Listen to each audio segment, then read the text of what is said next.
Beleza? Muito boa tarde. O terceiro momento do programa Tardeado, nesse 12 de 4 de 2025. Hoje celebra o dia do obstetra, hoje celebra o dia do voo espacial. Hoje foi o dia que celebra o dia do humorista também, a homenagem nacional Chico Anísio, saudoso Chico Anísio. Hoje é o dia também do voo espacial, o dia que o primeiro homem foi à Lua. Entendeu? Hoje é incrível, o dia que celebra muita coisa, mas hoje vamos falar de educação, vamos falar de inclusão.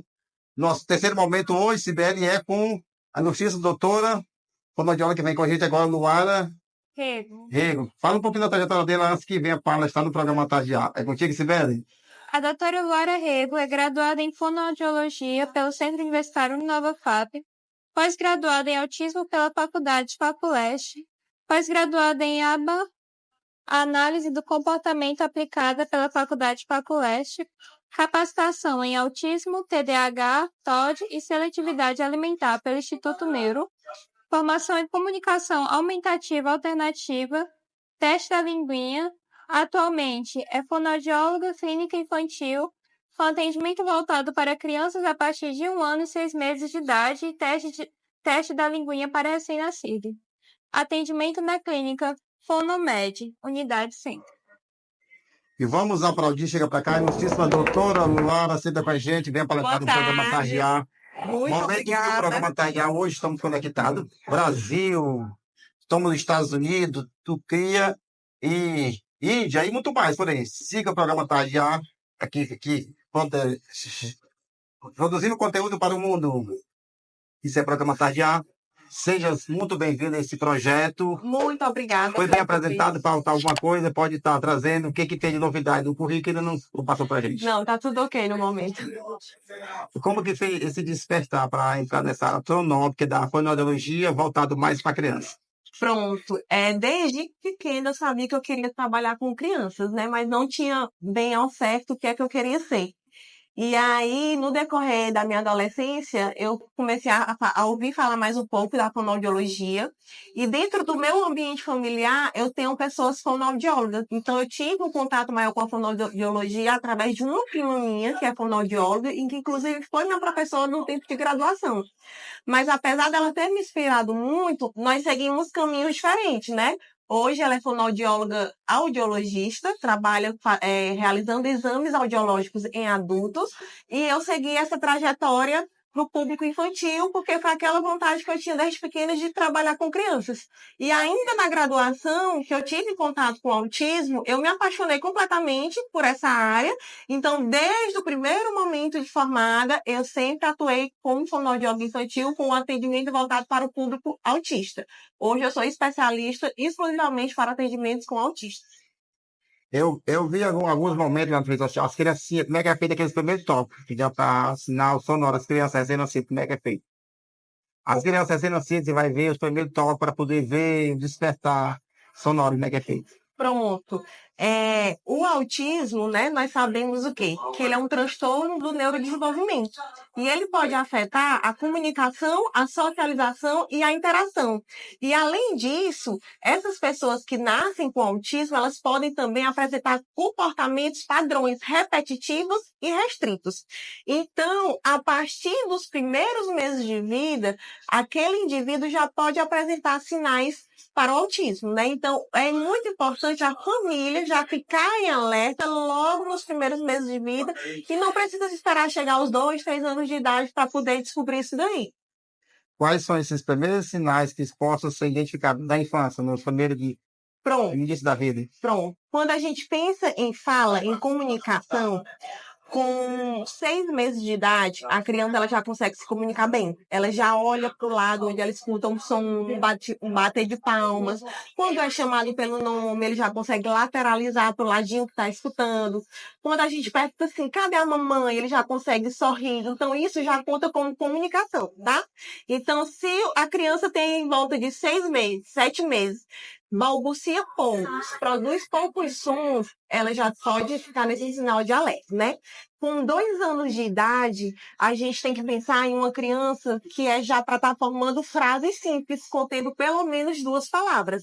Então, se a gente tem uma criança aí com 2 anos de idade que não fala nada ou fala muito pouco, ela pode estar dentro do espectro do autismo, tá? Então, a partir de 2 anos de idade, se o seu filho fala muito pouco, não forma frase, você já deve procurar uma intervenção fonoaudiológica, né? Um tratamento fonoaudiológico, e também já pode direcionar uma conduta, uma consulta com o psiquiatra da infância e da adolescência ou com o neuropediatra. E aí, a partir desse momento, começa toda uma investigação, né? A criança ele passa pelo aquele processo de avaliação para a gente descobrir se só tem um atraso na fala ou se esse atraso na fala está dentro do espectro do autismo. A escuta conta muito, né? Tipo assim, se a criança não consegue escutar, ela não consegue falar. Como é que é feito é feito em cabine, separado? Como é que vocês fazem a Netflix aí? Pronto. Quando o bebê nasce, logo nas primeiras horas de vida, é realizado 2 testes que são muito importantes, né? Que é o teste da orelhinha, que aí a gente já vai conseguir detectar se ele está escutando 100% ou se ele nasceu com alguma alteração na audição, uma perda auditiva, né? E a gente também orienta que faça o quê? O teste da linguinha, que é o que eu faço, para a gente ver se aquela língua dele não está impossibilitada de realizar os movimentos adequados, que essa linguinha, quando ela está com pouca movimentação, ela pode provocar o quê? Uma dificuldade na pronúncia das palavras. Mas quem nasce com a língua presa não apresenta atraso de fala. Ela apresenta comprometimento na pronúncia das palavras, lá quando começar a desenvolver o vocabulário. Mas é de suma importância, logo nos primeiros meses de vida, realizar o teste da orelhinha, que é para a gente descobrir se essa audição está toda ok, porque se o indivíduo tiver uma perda auditiva, ele certamente vai ter um atraso de fala também. A gente fala muito de. O autismo ele é nivelado. Nível 1, 2, 3, como é que é feito a separação e qual tipo de suporte que são adequados para cada um? Pronto. O autismo, né, como você falou, ele é dividido em 3 níveis de suporte. Quando a gente fala que o indivíduo ele é o nível 1 de suporte, é aquele indivíduo que tem pouco comprometimento, né? Ele consegue se comunicar, é uma pessoa verbal, mas ele pode apresentar uma comunicação não tão funcional. Né? E ele pode o quê? Ele pode apresentar dificuldade no aprendizado, ele pode apresentar dificuldade na interação, na socialização.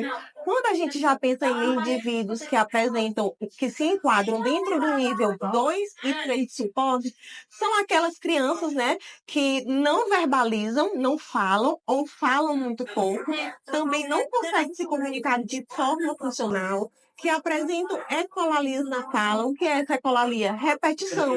Elas apenas repetem o que nós estamos falando. Elas não interagem, elas são aquelas pessoas que gostam ali de ficar mais no mundinho delas, que não conseguem auto se regular. Então, o nível 2 e o nível 3 de suporte é o maior comprometimento dentro do espectro. E, tipo assim, como é que é feito esse acompanhamento para que a pessoa possa ter algum medicamento ou terapia para poder ter qualidade de vida? Pronto. Eu, hoje em dia, dentro do consultório, eu recebo muitos pais que, antes de passarem pelo neuropediatra ou pelo psiquiatra, eles procuram a fono. Por quê? Porque nós, fonoaudiólogos, é o que trabalhamos a fala, né? Então, muitos pais chegam com a queixa de dizer que está indo na fono porque o filho está falando pouco ou não está falando.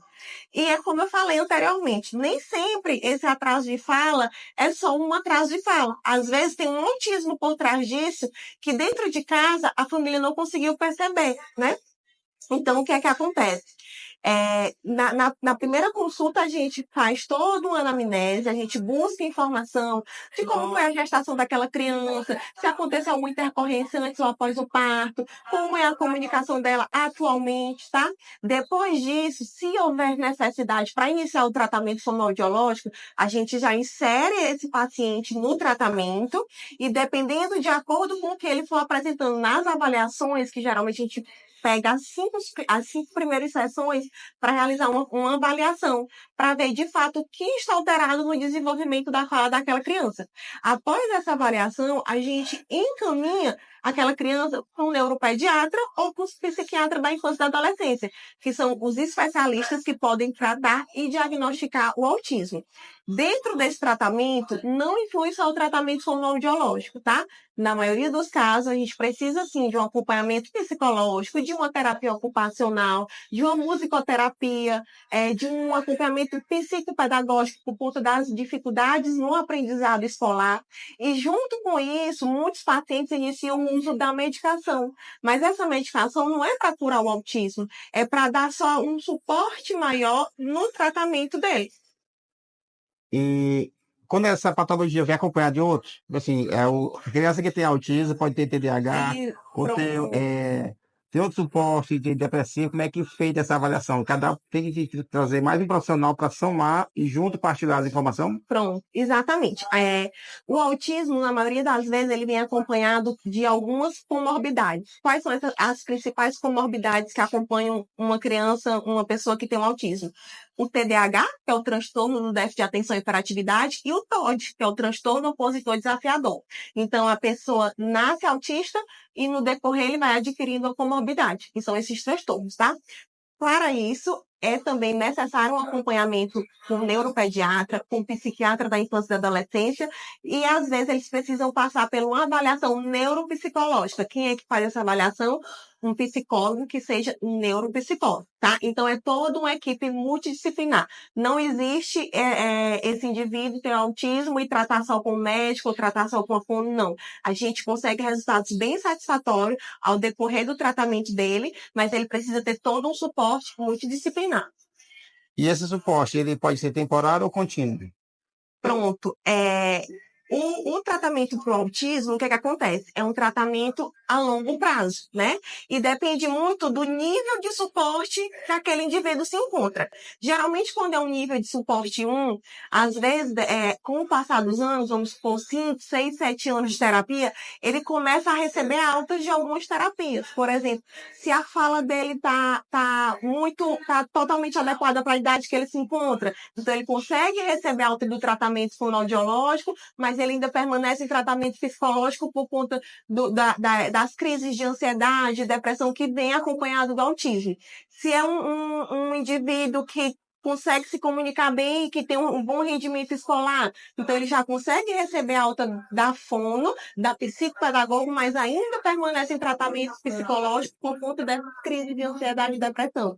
Então, eu costumo dizer que muitos pais me perguntam assim: doutora, o tratamento é para o resto da vida? Na maioria dos casos, não, mas na maioria dos casos, sim. Por quê? Porque tem a escala do desenvolvimento. Então, cada fase que aquele indivíduo vai se encontrando, ele vai apresentando alguma dificuldade e vai precisando daquele suporte. Dentro de tudo isso, com toda a experiência, quais são as técnicas aplicadas pela doutora que consegue ter produtividade de forma eficaz em período de espaço de tempo, assim, em curto prazo? Pronto. Eu, como fonoaudióloga infantil, eu trabalho muito as habilidades de comunicação, né? Então, o que é que acontece? Ou eu recebo uma criança que se comunica pouco, ou eu recebo uma criança que não se comunica de jeito nenhum. Então, nós fonoaudiólogos vamos ter que trabalhar, vamos ter que desenvolver aquela habilidade comunicativa daquela criança. E quando se trata de terapia infantil, é toda uma terapia baseada em brinquedos, em brincadeiras, é uma terapia lúdica.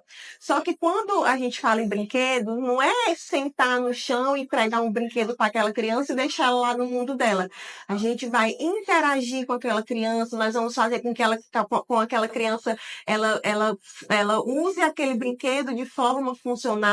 Então, não tem uma técnica exclusiva, podemos dizer assim, mas o nosso principal material de trabalho são os brinquedos, né? E dentro das brincadeiras, a gente usa algumas abordagens exclusivas para tratar isso daí.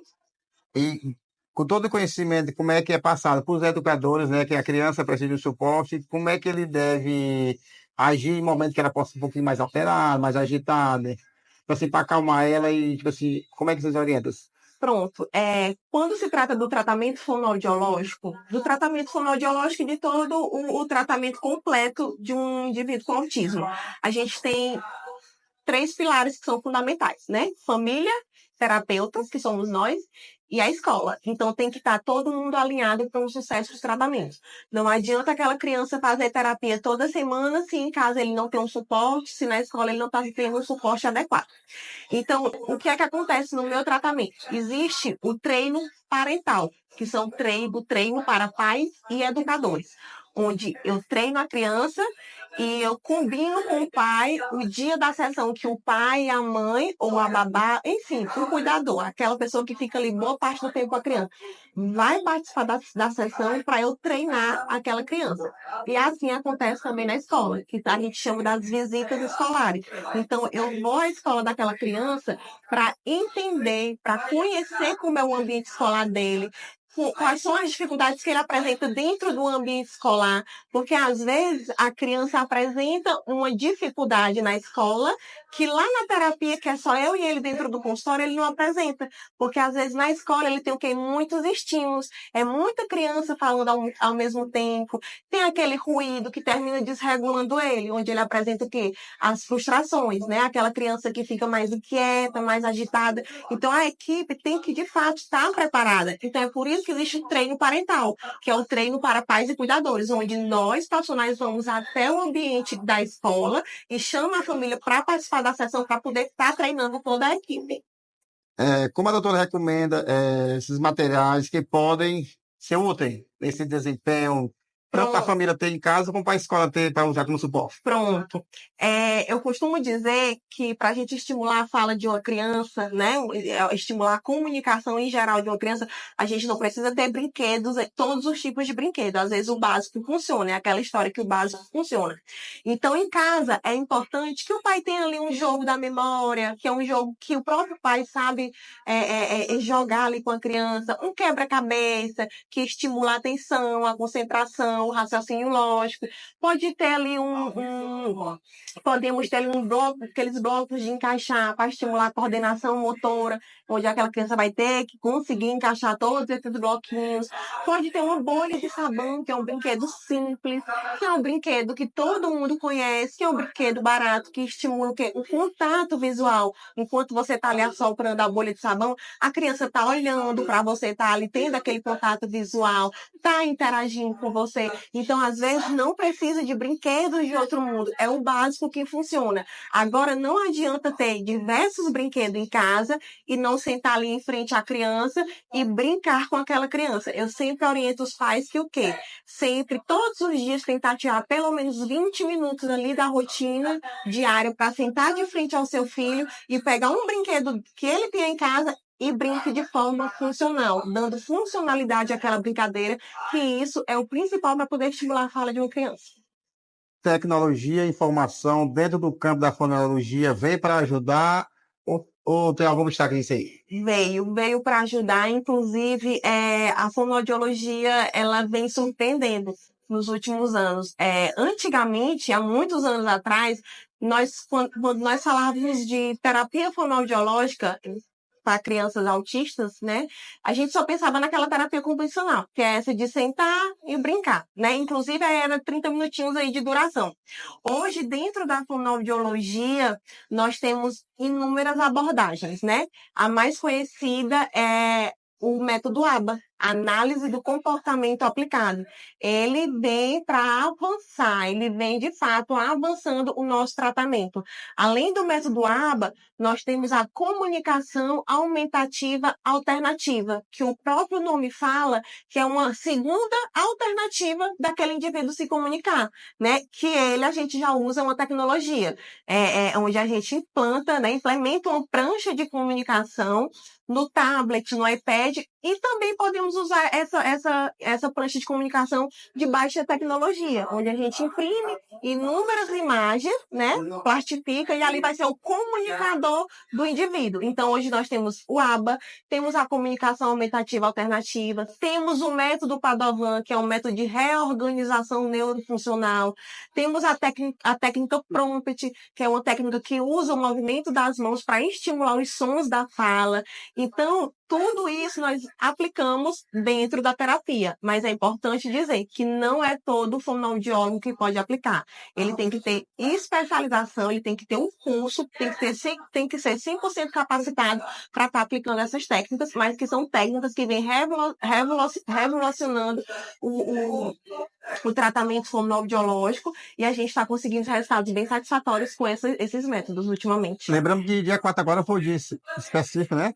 Foi, dia 3 Dia 3 de abril. de abril, sim. Exatamente. 2 de abril é o Dia Mundial da Conscientização ao Autismo, mas vale ressaltar que durante todo esse mês de abril está acontecendo diversas campanhas, rodas de conversas, palestras, panfletagens, com o objetivo de trazer cada vez mais informações para a nossa população, né?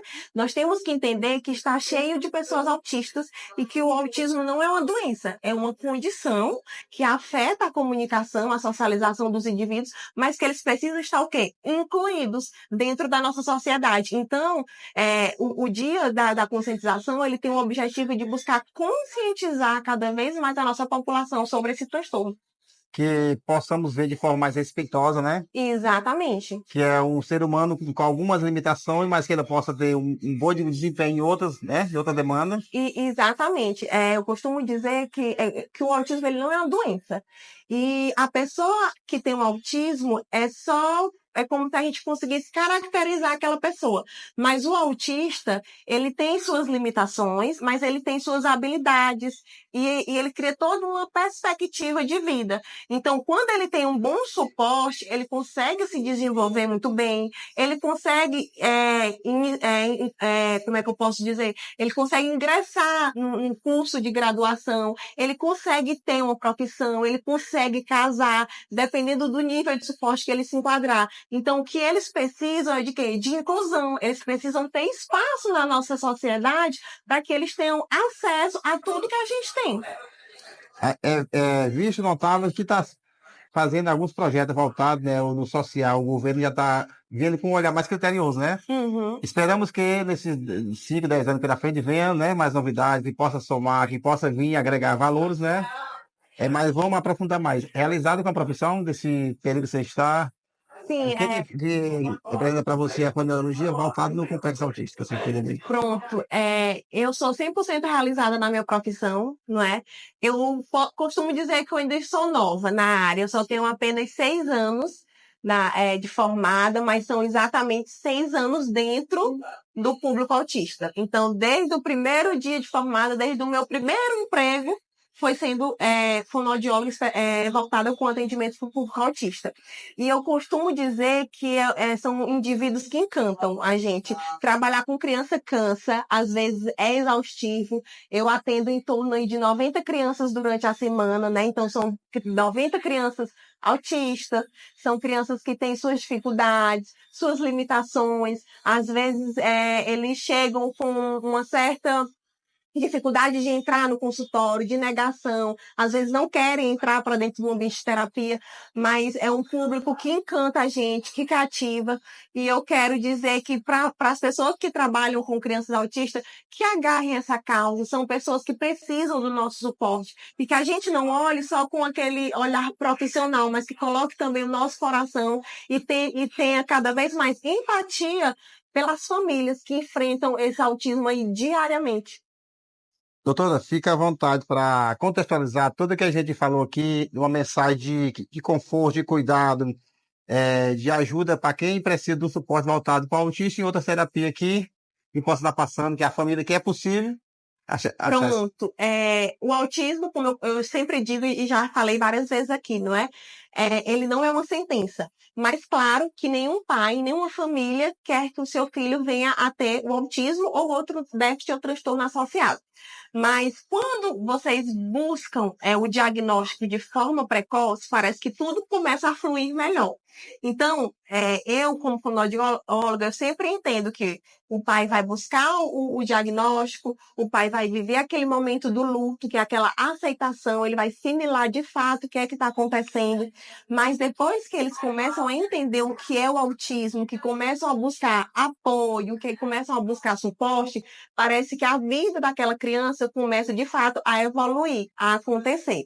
Mas é primordial que eles enquadrem os filhos dele dentro do tratamento. Quando eu falo do tratamento, é o quê? É o tratamento fonoaudiológico, é o tratamento psicológico, é o tratamento com terapia ocupacional, com musicoterapia, com fisioterapia, dependendo do grau de dificuldade que essa criança tenha, é o tratamento com psicopedagogia. Então, busquem, para os pais, a orientação que eu dou é que busquem o suporte o quanto antes e busquem os direitos de vocês como pais de autista e busquem o direito do filho de vocês que são autistas. Que a gente tem esse olhar mais acolhedor, tanto das escolas como dos governantes, que possamos, né, junto abraçar, e todos são ser humano que quer viver, que quer crescer em harmonia com a sociedade, né? Pronto, exatamente. E aí, eu ainda fico triste, assim, porque, querendo ou não, nos interiores, as pessoas ainda têm pouco de suporte, né? Nas cidades pequenas, ainda não tem aquele suporte adequado, ainda não tem aquele atendimento de qualidade, tem muita família carente de um tratamento para autista. Inclusive, tem muitas cidades, tem muitos pais que um filho é autista e não consegue detectar que ele é por falta de suporte naquele município, né? Mas o que a gente quer das autoridades é justamente isso, né? Que fique mais vasto, que o governo leve esse tratamento para os municípios, que não deixe só nas capitais, para que as famílias não precisam vir das capitais, dos municípios até a capital atrás de um tratamento. Tipo assim, que possamos vivenciar, né, esse de forma mais justa, né? Porque, tipo assim, não é só você levar esse tratamento, tem que ser apoio da família, apoio da escola, né? E junto tem que ser os três pilares de federação Pronto. e ter essa união, né, de conduta, né? Exatamente. Para um sucesso de tratamento, a gente precisa ter esses três pilares aí grudadinhos, de mão dadas, né? Família, escola, terapia. Então, a gente precisa que os terapeutas busquem, eu costumo dizer que eu, como terapeuta, eu busco estar o mais próximo da família, da criança, o mais próximo da escola da criança, para que, de fato, aquele tratamento fique alinhado e a gente consiga evoluir mais rápido aquele paciente. Um tratamento eficaz acontece dessa forma. Família, terapeuta e escola alinhados. É muito diferente de quando a criança vai só para terapia, mas a terapeuta não tem contato com a escola, mal tem contato com os pais, não sabe como foi a semana da criança. Então, como é que nós vamos avançar naquele tratamento? Então, eu sempre costumo dizer isso, tem que estar, de fato, os três alinhados para o sucesso do tratamento. Doutora, muitíssimo obrigado. Conhecimento, com muita dedicação, acima da média. Deixa mais uma mensagem final, conselho para quem quer somar com vocês, antes de nós finalizar. Que alguém quer assumir na profissão. Pronto.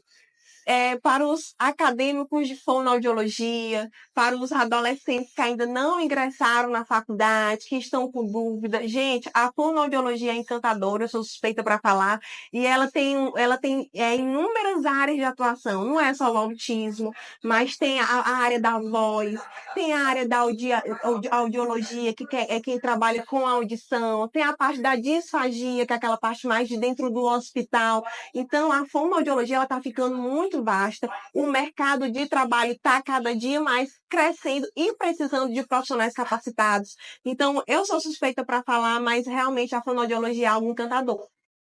Gratidão, muitíssimo obrigado. O programa está já de estar com a gente nesse momento, nesse tempo corrido para vir prestigiar e levar informação com muita presteza, com muita precisão, que é o meta programa Tarniá. Pronto, eu que agradeço pelo convite, pelo seu convite, por você abrir o espaço, seu Braga, e por você estar todos os sábados buscando trazer informações, conteúdos de qualidade para a nossa sociedade. E a gente termina da melhor forma, que é a lembrança singela projetada pela Papelaria FG, nesse dia específico de levar essa informação. Posso abrir? É sua, com toda a grandeza aqui, mais que merecido. Olha aí, doutora Luara, os símbolos, né, do autismo, foi representado, muito bem, o símbolo claro. da fonoaudiologia, adorei, muito obrigada. Aplauso para